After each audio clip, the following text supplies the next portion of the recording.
Hey, everybody.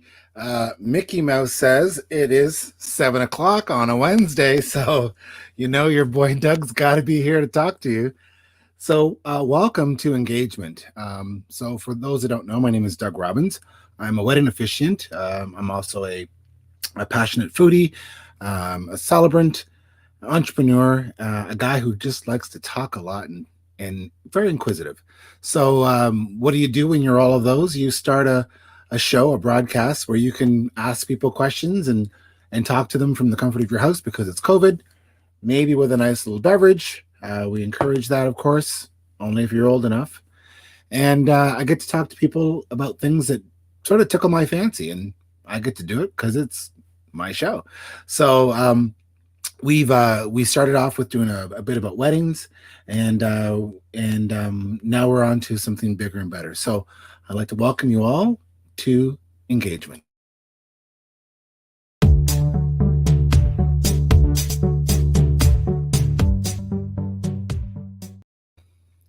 So tonight at Engagement, we've been talking a bit of a series about phenomenal females. And I'm not really sure if female needs to be there, but just really phenomenal people.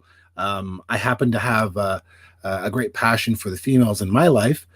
They molded me and made me who I am. And trust me, that was not an easy job. So my mom and my Nana Myrtle really molded me into who I am today.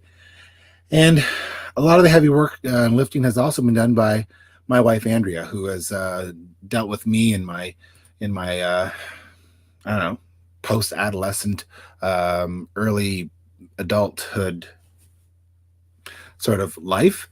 And a lot of great women have inspired me, and that's why I wanted to do a bit about phenomenal women, because we have a lot of phenomenal women in our midst. So I'd like to, without any further ado, bring on our one and only guest tonight. Sometimes I do two, but sometimes the guest is just so phenomenal, I only want to have one. And this person is just that phenomenal person. I'm talking about Roz Elliott. She is a trailblazer. She is a warrior for what is right. She is the measure that we all wish to measure up to. So I'd like to welcome my good friend, Roz Elliott. Oh, Doug, it is so great to be with you. How you doing, girl? I love your green room. The treats were great. I made all those Amazing. myself. I like to Yeah. cook. Oh, I love them and all those little touches you did in there. I loved it. And the Yeah, whole idea of you tickling me fancy, I got a little, yeah, I know. a little bit, Oh, a little bit. oh, echo-boodled. I know. Yeah. So for those who don't know Roz actually was in Chatham, Kent for quite a few years. And we were talking off camera about how long we've known each other. And I, I don't know, Roz. We just sort of met, and we were helping Yeah. out Heart and Stroke, which we are both passionate about, Yeah. Heart and Stroke. And we were doing an event. You worked at Union Gas at the time. Yeah. And as I recall it, and I have a pretty good memory, we met and I think we instantly clicked. Oh, absolutely. And of course, then I've been treated to every view of you in your running shorts and everything, and I just can't get enough, Doug. So yeah, Well, we clicked at first instance. I remember yeah, that so clearly. yeah, spandex can be your friend. It also It can be your can be. enemy. So It's yeah. revealing. So Roz has no questions. Quite often, guests will ask for questions, or I'll offer them questions. And I didn't even give Roz the opportunity because I know Roz is a consummate professional. We can talk about anything, Yeah. and we really don't care if there's 200 watching or two people Right. watching. We know that we're going to have a conversation. It's going to be archived for people to watch in the future if they want to rewatch it over and over again. Play it on loop if you want. And that we would just have a talk. So that she has no questions to be pre-edited or ready for. It's just going to be us having a conversation. And those are some of the best talks that we have. So, Roz, I do have a couple questions because I Okay. am prepared. Okay. So tell us a bit about yourself. I used to, when I was in my 20s, I would say I was the young idealistic daughter of a Huron County pig farmer. because that was my identity here in county. But now I don't know, Doug. I think I'm someone who's like you, interested in other people, who believes in giving back, and I feel pretty grateful for everything I have. So, I'm married, I'm a wife, I'm gay, I'm short. Uh, there's some things I'm good at, some things I'm terrible at. Uh, so yeah, a little bit of everything wrapped up in one. Well, I always say that we're more alike than we are different. I Hmm. mean, as a short gay woman, I'm assuming you put your pants on the same way I do, unless you know something that I don't know. Well, we'll talk Um, later. we'll talk later. There'll be maybe a diagram. But really, we're pretty much normal people. We just, Hmm. do what we do. But you do some extraordinary things as well. Like you have been very involved in your community. You've been, like I said, a trailblazer in what you do. So let us know a little. Like, what are you doing right now? Like, I know you've done Yeah. all you've put some miles on. You've done a lot of work in here in Chatham and all over. I mean, you've been globetrotting. So tell us what you're doing now. Yeah, so we came back just about 2.5 years ago from Denver, Colorado, and Tina and I decided to make the move to retire here at a pretty tender age of 51. And you don't know what you're going to do. And I did some consulting and things like that. And then I kind of just fell in with a group of like-minded folks at the Stage, Full Pop Media. And I just started out doing some regional news for the telcos, your local telecommunications company. And it since has evolved into a really fabulous agency. And we've just begun doing so much local programming where it just doesn't exist at the local level. So we're building out our own station, if you will. And we've been really great to work with tons of different organizations on topics that we care about, like diversity and really helping folks with their live streams that they didn't get to do during COVID. As an officiant, everything had to be done differently. So I'm kind of have my roots back, Doug, in the sense that I went through at Western for journalism and did my master's there back in 1990, 91. And now I'm finally doing it. And it is always, I say, such an honor, and you feel it too, getting to talk with someone about their story. And I just find everyone absolutely interesting. If you're interested in it, I'm interested in it. And there's just stories abound. So I just feel like I'm home, and I'm home with the person I want to be with. And I'm back with friends and families who have just welcomed us.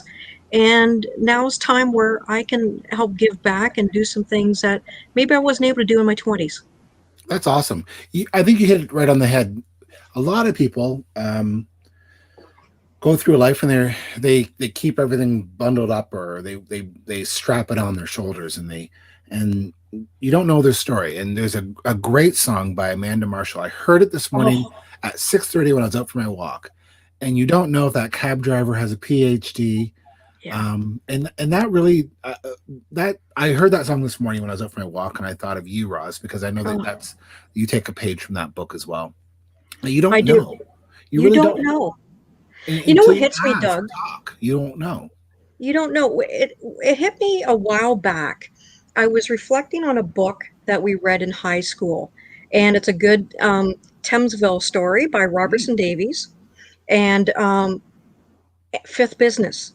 Oh, And the whole idea of fifth business is it's a made up term that there are individuals in a play that just walk on the stage to advance the plot, but they themselves have no real role in the play. And I just thought mm, about that it must be horrible for some people who feel that they are only fifth business because everyone's the star of their show.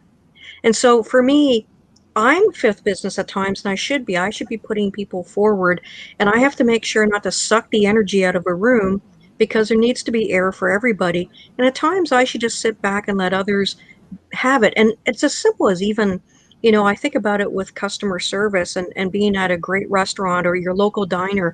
And, every moment counts, right? The person who's bringing you coffee, I don't want to be the reason they have a bad day. yeah. And so they're the star of their show that day. And I'm fifth business, and I have to remember that. And I don't think we always do that. So that motivates me to try not to be the jerk in the room. Yeah. Yeah. I mean, let's face it, it's easy to be the jerk in the room. Mm. It takes more energy to be the jerk in the room, right? Yeah. To be that windbag or to go off the handle. It takes a lot more energy. Um, it's a discipline to Hmm. stop and practice the I don't know what's going on in their life right now. I Yeah. haven't met them at the same level or at the same juncture. We're not walking the same path. I mean that saying about wearing someone else's shoes is very very Mm-hmm. true, Mm-hmm. and we don't really practice that. Um, some of the women that I've met, yourself included, have taught me that. Have given me something like that to sort of to jaw on to think about. So that's a really really very profound fact. I mean that you realize that whether someone who's giving you coffee at a diner or someone who's giving you exceptional service, you don't know what they just left Mm-hmm. home from, uh, Mm-hmm.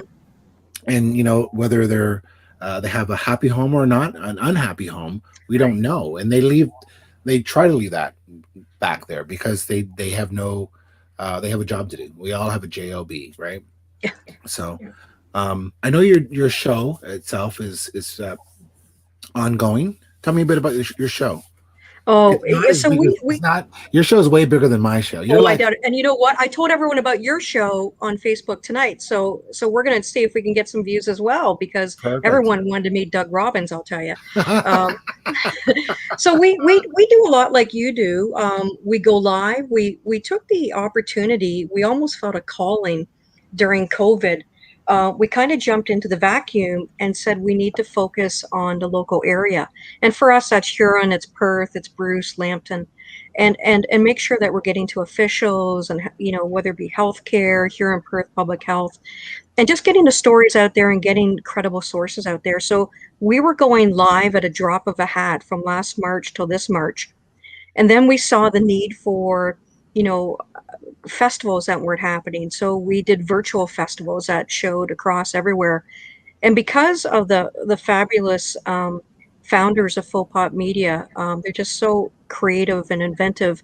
They have a working studio, and so they can have live groups in. We can do the news, we can export, we can broadcast all over the world. So we're becoming that trusted source, and we take that responsibility hugely. And this is a little name dropping, but I hope it's okay. So it was around this time last year. I had some old friends from journalism school up from our group, and one of them was Adrian Arsenault. We went to school together, and I was telling her about this approach, and she said, "Oh, you know what you're doing, don't you? It's hyper local." And she goes, "We need that." And I thought about that, and I go, "That's exactly what we're doing." So now we end and begin every broadcast with hyper local for you because that's the one thing we can do that others can't, and we can spend the time doing it. So that just fills my heart to be able to share other people's story and get their word out and bring meaning to issues in the rural areas because the issues are different. Wow, that's huge. Hyper local. Who knew that? I mean, Who knew that? well, I've maintained for over a year now that COVID has flushed out a lot of cracks in society, our life, in our mechanisms, in our cogs. So, I mean, always trying to find the silver lining, I suppose. The fact that COVID has forced us to to find apps where we can talk to people or hang out through different apps to chit chat and have a cocktail with friends or somehow connect or check in with people or elderly family, or have a broadcast show like this and like yours is pretty phenomenal because then you get to talk to people, you get to see what's going on, and that's awesome. So yeah, that's awesome. So you guys have a lot of topics you talk about. Is there any topic in particular that sort of tickled your fancy? Oh, absolutely. And again, Doug, you know this. It's so interesting how you fall into things and meet up with people that you just gravitate towards and have shared interests. And I was doing a play. I wrote a play a year ago, and it was we joke and say it was the last play performed in Canada live in community theater before everything shut down. And with that, the big theme about it was called Civility Row, was about immigration and sort of refugees. And and with that, I invited a local group, Immigration Partnership, Huron County Immigration Partnership, and we dedicated the proceeds one night to them to help newcomers to the community. Well, through that, I got really re-engaged, I should say, in diversity and inclusion. And those are the two things that really drive me. And so I've really gotten engaged in that. And as a result, we've partnered with Huron County Immigration Partnership and Immigration Canada on a series about humanizing our differences. And it's a 4-part series. Tomorrow night's our last episode of it. And we have a live panel discussion, much like you, and just really trying to break down all these ideas, and really it's aimed at people in the rural areas who may be uncomfortable having conversations and not knowing how to approach them and even why we're having them. So it's a bit of a set level setting activity. So that one brings me great joy. Well, I would think that the education will help to um, correct the ignorance, right? You Because hope. you just don't know, and it takes a lot to say I don't understand, Yeah. where you came from, or what you dealt with before you came over, or your culture, or simple things, what you eat, Right. or where you pray. So for people to understand that, um, it helps to reduce those walls, and you have a better understanding. I think that's awesome. Diversity is a huge thing. Myself, coming from a multicultural background, Yep. a biracial background, um, I actually did this scary thing Tell me. where Tell me. you spit in a little vial and you send it off in a package. And I did it and twice. the first didn't work. What do we? No, I didn't like the results, so I did it twice. Are we So, related, Doug? Are we related? well, I found that I was 17% Irish, so maybe, I don't know. Maybe, maybe. My it affirmed what I already knew about my Black heritage, Yeah. and it didn't confirm as much about my Native heritage that I expected. But there was quite a bit of English, Mhm. which explains why sometimes when I've been drinking, an English accent comes out. So, just You're a explains things. chameleon. You're a chameleon. You could, Yeah. yeah, you could just pull on different accents. Based on my results, I think I might be. So, which brings me to last summer, during the height of standing up for diversity and the Black Lives Matter Mhm. issue. I consulted with a colleague of mine from work to sort of vet whether this is something I wanted to do or not. We were in the Mhm. peak of COVID. People were wearing masks or not, and I have a family to protect, and I have a position that I have, and me. If I have a position, I'll tell you what it is. Mhm. That Mhm. doesn't mean it can't be swayed, because I'm a big fan of being educated on sometimes being wrong. And I actually we had a big parade or big protest here in Chatham, Kent, about that, and I actually sat on the sidelines and didn't go anywhere near it because um, it just it was cautionary for me. Mhm. It Mhm. wasn't to be silent. It wasn't to say that I didn't believe that all lives matter, because that's really what I believe at the end of the day. Black lives, red lives, all lives matter. White, you name it, they all matter. It was more for me to say, go ahead, go out there, do what you have to do. But Uncle Doug will step back here and just sort of, you know, think about it, right? Mhm. Um, it didn't make it any less profound for me. And it still resonates with me because it's very important. But at the end of the day, I believe that all lives matter. I recently got reordained or ordained as Reverend Ronald, because again, it was more about being all inclusive. Because that, Mhm. as you understand, you march to Mhm. that drum as well. All inclusivity is very important. So, Yeah, I get that. We belong to churches in the past that are reconciling churches, and that's really important to us. And being in the GLBT community, I mean, there's as much diversity along the GLBT continuum as there is racially, long continuum. So you realize it's a broad swath, and it Mhm. incorporates many people and many different perspectives. And we just have to, as you say, walk a mile in someone else's shoes. Yep. We're in a climate, a time in our life which is impactful, no different than the march in Alabama or any of the major, like Mississippi or any of those major marches. We've come a long way since then, but now we're defining who we are as a people, not just as a race, but as a people. Hmm. And there's a lot of value to that for everyone to say, well, this is who I am. Love me or hate me for who I am. I always joke with people that you'll always know where you stand with me. I'm sort of the Joan Rivers of a decision. I'll tell you what I think. You may not like it.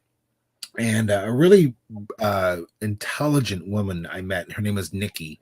When I was working for her, help volunteering for Heart and Stroke, I met their head of HR. Her name was Nikki, and she said to me, people will ask me, can I tell you something and get your opinion? And her answer always was, are you sure you want to hear what I have to say?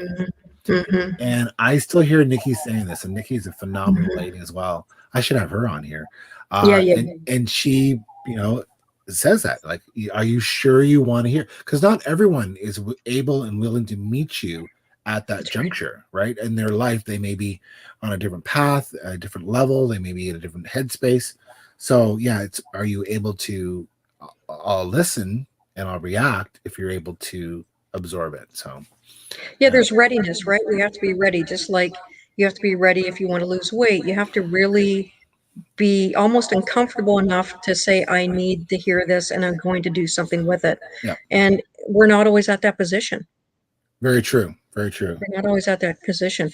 Yeah, it's interesting, and maybe I don't know where this will take us as a conversation, but I chat a lot with youth, people early in their career, and I just remember all the great people who mentored me, as a youth, and how probably immature I was, and silly things I did and stuff, and now I see it, Mhm. in different things, and just listening to that people in their first job, their Yeah, first career, yeah, and just they're just guiding them and just letting them say things, and it's okay because this is their first time being 23.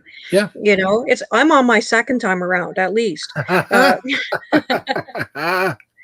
and it's neat, just to see where, how they see things, and just gently listen to them, and just be okay, and not Mhm. challenging but more clarifying, Yeah. and they're very receptive, and so there's a group that's I find very receptive to Mhm. feedback and development. Well, yeah. I mean, they're at an age where maybe they aren't comfortable asking someone in their family Yeah, questions about their life, and they'd rather ask us, someone who's adjacent to the family, or even maybe a stranger, yeah. because there's less heaviness to asking that. There's Hmm. less impact to asking those questions. So yeah, I mean, yeah, being 20, I don't know that I'd want to go back and be that age again. Only if I knew what I knew now, I'd go back and do Right, it again. right, right. But yeah, it's you're molding young minds. When a youth comes to you and says, "Well, what do I do about this?" You kind of have to like take a step back and look at how to approach this, because you don't want to come at them like you're like they're a parent to them, because you're not. You're a friend or a trusted advisor, Yeah, and you're molding young lives to go left or right or straight ahead. So as long as they're moving forward, that's really the yeah. important thing I for always them. say that the key is, you need to gather the tools for your tool chest, and we're here to help you know which tools to use and when you need a new one, Yeah, and how to use it well. very true. And that's what we'll do for you. But you're going to ultimately hold that tool. That's right. So um who or what inspires you?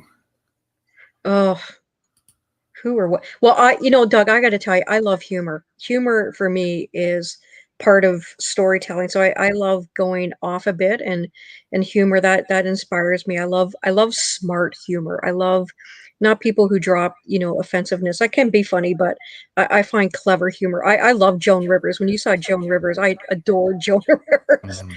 Um, Yeah.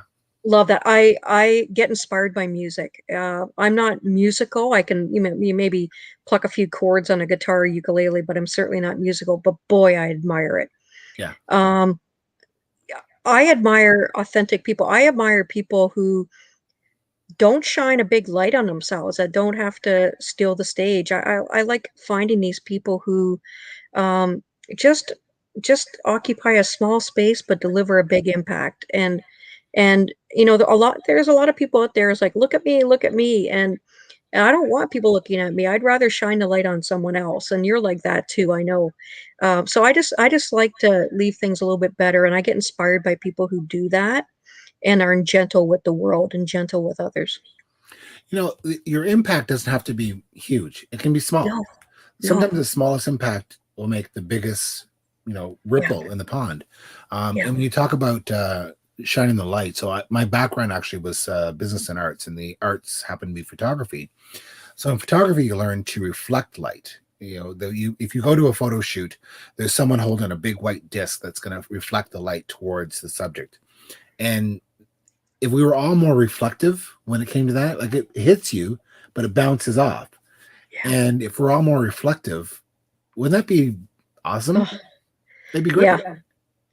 Yeah. If we all just took that extra second before we responded, right? Like the native talking stick, and be sure that we're heard. And so often we do talk over each other, and I just like to slow down a bit, because in my youth I was the fast talker. I couldn't wait to get my wisdom out, and I'm sure it wasn't all that wise. I'm sure it was wise even as a young kid. I'd love to see pictures of you as a young kid. I'll tell you that. I was cute. I had I- Shirley Temple hair. of course, you would be adorable. So music, I take a lot of inspiration from music. Actually, it's not uncommon for me to go for a walk on a Friday night or a Saturday morning and put music on, and I have probably more headsets than I should have. I like to listen to it loud and very concentrated. I want to hear all of the nuances, the background, the foregrounds. Um, and sometimes I'll go out for a walk and I'll come back with a song lyric. Like it happened this morning. And I think, well, that there's something there. There's something beautiful about that. Maybe the rest of the song is not as beautiful, but maybe that small sentence or stanza is perfect. And so I take a lot of inspiration from music as well. Do you have a favorite artist that inspires you? I'm kind of eclectic. Good. Yeah. But I'll hear about new bands, and I want to delve into them. So today I just got my new Skull Candy headless noise canceling set. So, and Nice. wireless. So I've been listening to the Black Pumas because I heard them on SNL.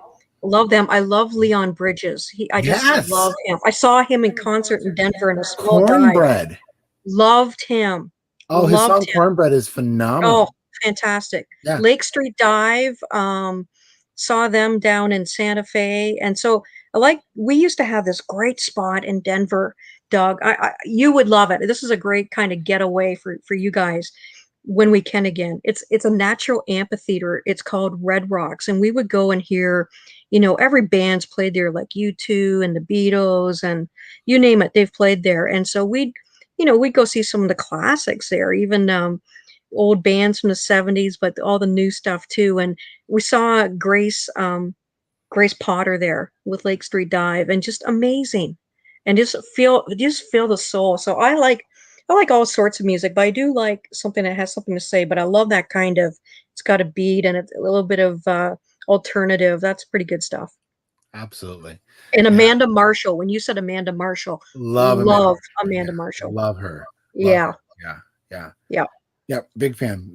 Between her and here's a name for you probably never heard of. Uh, and everyone that knows me, they're like, please stop shoving this guy down my throat. I'm taking Uh, notes. His name is Ben Rector. He's from the States. He's he's kind of like, I don't know, a folky Simon and Garfunkel. All of his songs have a story. We met him actually. I stalked him in Birmingham, Michigan, or Grand Rapids, one of those places in Michigan, and we happened to go for a walk. We're going to his concert. He only does small venues, and I saw his bus out front. And I said to my wife, "There's his bus. Let's go." So I've dragged her to meet Aretha Franklin back in the day, and yeah, Riri, and so Ben Rector, I'm like, let's go buy his bus, and there he was. So I got a selfie with Ben Rector because I'm the selfie king of Chatham Kent, and his music is phenomenal. And for me, that's my Sunday morning making pancakes in the kitchen kind of pancakes. jam. But music, it feeds your soul. It does. In It this does. day and age, we need to have our souls fed in some way, Yeah. shape, or form because let's face it, we're getting pulled in a lot of directions. We're a lot of burnout. People are working from home, and stats say that when you work from home, you add an extra 13% of your work to your work day Yeah, because that's it's true. easy. It's right there, right? So And there's yeah, something about the old classics. Like I find myself listening to Buffy St. Marie or Katie Lang, just Katie some real Lang. good classics, right? And, Stampeders, so I got my Canadian, I'm getting a little bit of my Canadian back on, and that Nice. just feels like a joy too. Good. So if if you could have anyone for dinner, Oh, dead or alive, mm. who would you have? Well, ooh, that's a good one. Oh, I wasn't ready for that, Doug. You did mention, I've had an opportunity over the years to meet a lot of folks, just again being down in Denver and the kind of work I did, we'd meet a lot of people. But I would love to spend time with Joan Rivers, really spend time with Joan Rivers. We did one time, this is going way back, my roommate at King's College at Western, we thought we were really smart. And we saw that Joan Rivers was performing in Las Vegas, and we started calling all the hotels, and we got put through, and we were creating names of people who could be trying to get through. And eventually we said we were Melissa, her daughter, calling. And I looked over at one point and my roommate's jaw just hit the ground because Joan answered the phone. And we were talking to Joan Rivers, and I'm like, and we're like, Joan, and of course she was a little bit shocked that we got through. And this is going back to the '90s, right? And so I was a big Joan fan, and she came to London, Ontario, and I saw her in London, and I said, Joan, you probably won't remember this, but we're the ones who called you because at 22, you think you're the most important thing in the world. Yeah, Of course, she did not remember, but I think she was a neat person. I think she lived through a lot. Her humor aside, I think she has a lot to teach. So yeah, I don't know why she stands out. She's always probably one of my famous or favorite comedians. mine too. Mine too. Her and Bette Midler. Oh, Bette Midler. Oh yeah, Yeah, Bette Midler. yeah. Bette Midler. Yeah, I and I'm sure others will occur to me, but yeah, I, pretty I pretty I like cool. I love humor as well, but I love it when it's clever humor, like you said. Yep. I mean, I can swear with the best of them as well and get a laugh, but clever humor and um, sarcastic humor. Because in order for you to have sarcastic humor, it has to be somewhat intelligent, right? Yeah, the Brits do it so well, right? They do. Um, They that do. we love British and Australian and Kiwi. When I was down in the States, Doug, I hadn't been there very long, and I spent a lot of time with people from Texas and Midland, Texas, like Odessa, Friday Night Lights. And I was talking to an HR person down there on the phone, and we hung up, and she called me right back, and she said, "You know what? I think you just told me off in Canadian, and I liked it." And I think it's because we have that kind of clever humor that rises above. And I thought, I think I kind of did. Yeah. Yeah. Yeah. There's a quote. I don't know who said it, but it had to do with telling people to go to hell in Yeah. such a way that they would look forward to the trip. True. Yeah. Yeah. Yeah. Yeah. Yeah. Yeah. Yeah, it was. I just love it because there is sort of. I love listening to the British humor and thinking that was the best put down. Oh yeah. That's so clever, Yeah. so clever. And I think about it sometimes when I think, how can I tell my neighbor to quiet down? How would the British do it? Nice. Very nice. So if you could tell your 15-year-old self something, Mm, what would you tell them? I actually think I know the answer to this, Doug. Um, look after this body you've been given. Stay active, put good nutrients in, um, cherish this body you've been given because it's your vessel. And you want, and so I remember when I was in my 30s, I was in Chatham, in Ridgetown, living in Ridgetown, and my good friend Sandy lived down the street. She still lives there. And she had just been in her 40s, just had two hips replaced. And she said, Rosie, if I can tell you one thing, when you're 40, your body's going to go to crap. And I said, not me. I'm fit as a fiddle. I'm in great shape. That'll never happen to me. And you know what? I'm over 40, over 50, and it's happened to me. So I would, if I was 15, I'd say, look after everything you've been given, treasure it, do it right, keep it well, look after those things. And because that is an asset that we've got to make last for the rest of our life. And money aside, this body's an asset, right? That is very true. It is very, very true. Yeah. You're a very wise person. I don't know about that. I joke though, because I like now when I talk to youthful women, and I would do their performance reviews, and I say, oh, and one more thing, you're 30. Look after your body. Once you're 40, things start going downhill. And they look at me like, why are you telling me? And I go, in 10 years, this is going to matter. Trust me. You'll remember I told you this, just like I was told. Are you And don't allowed to take say estrogen. that in HR? Oh, probably not. But, trusted relationship, it was a stage. You can get away with stuff. Roz, it is always a pleasure talking to you. You too, dog. Always a pleasure. I really thank you for coming on tonight and I having a appreciate it. chit chat.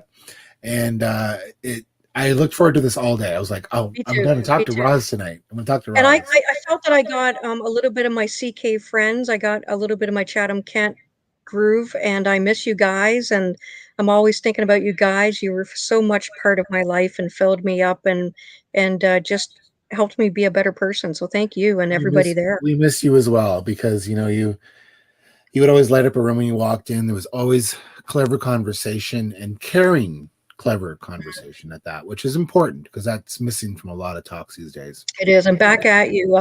I knew that you'd be a fabulous officiant and minister. You'd be my go-to for sure. I do have a lot of fun. I So, bet you do. I do. but I mean, in life, you should have fun. I mean, Better. we both enjoy laughter. We both enjoy a good time, and good times create memories, and memories last a long time. So, Well, I'll look you up when we get down there, and you know that Bayfield, we've got a door open for you and your lovely beautiful, wife. beautiful, All yeah. right. All right. Well, thank you for tuning in tonight, and thank you for being here, Roz. And we will talk to you guys again soon.